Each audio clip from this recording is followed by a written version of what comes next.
Welcome to Pinball Mayhem. My name is Jeremy Agema, and I've got an interesting one for you today. I've got a factory part error. When this machine was being assembled, this playfield, there was a part that was swapped out. It didn't cause any immediate issues, but this thing has 70,000 plays, and obviously it worked pretty good that far, but it's still something I'm going to change out. It's kind of interesting, and it goes to show that when you're going through one of these, you should be observant, and then you kind of notice these kind of things. So let me move the camera around and we'll take a quick look at what this is. Okay, on the playfield here, we've got these two relay boards set up, and I think they mounted these here just to kind of reduce some of the wiring that would be underneath the game and the extra connectors they would need. So yay, more relays to clean. But I unscrewed this guy, and I was looking it over, and it's like, okay, yeah, that looks okay. These are all pretty much the same, but they're not.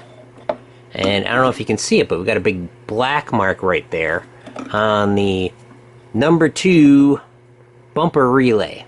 I was like, what the heck's going on with that? I'm going to move the camera closer, and we'll examine this. But basically what it is that this is the wrong assembly in here, but it's only wrong with one switch in here.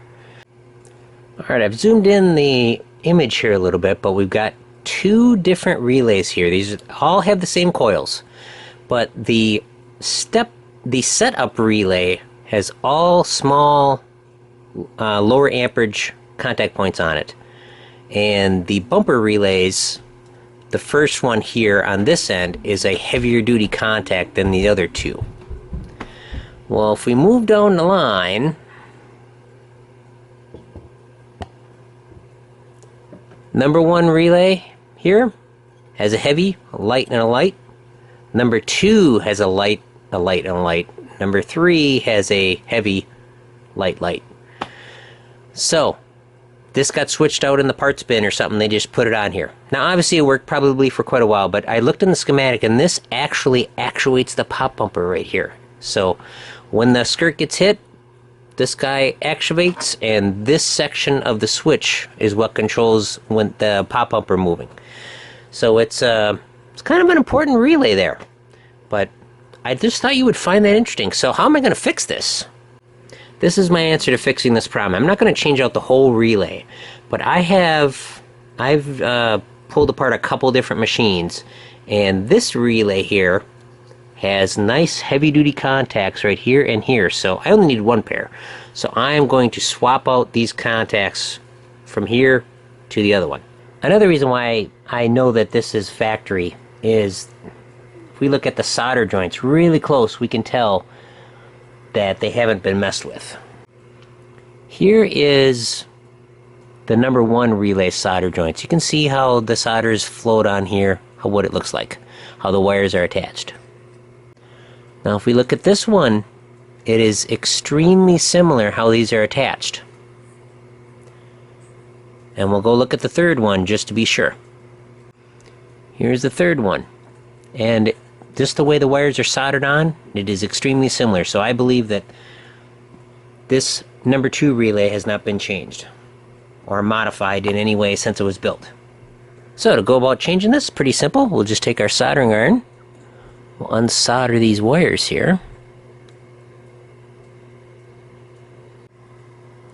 This will be pretty easy to swap out. We'll just undo these screws.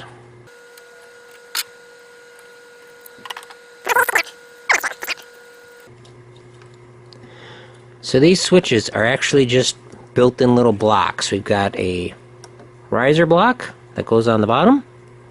This is our top reinforcement metal plate. And as we see there, these are just individual switch blocks.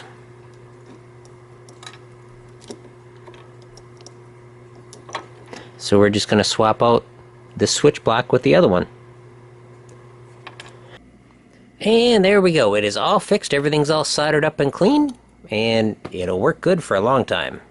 Well, I hope you found that interesting, and it's understandable how this kind of error can happen, because they're probably just in a big box or set on a big tray, and Probably one relay was supposed to be a little different than the other ones, and it's like, no big deal.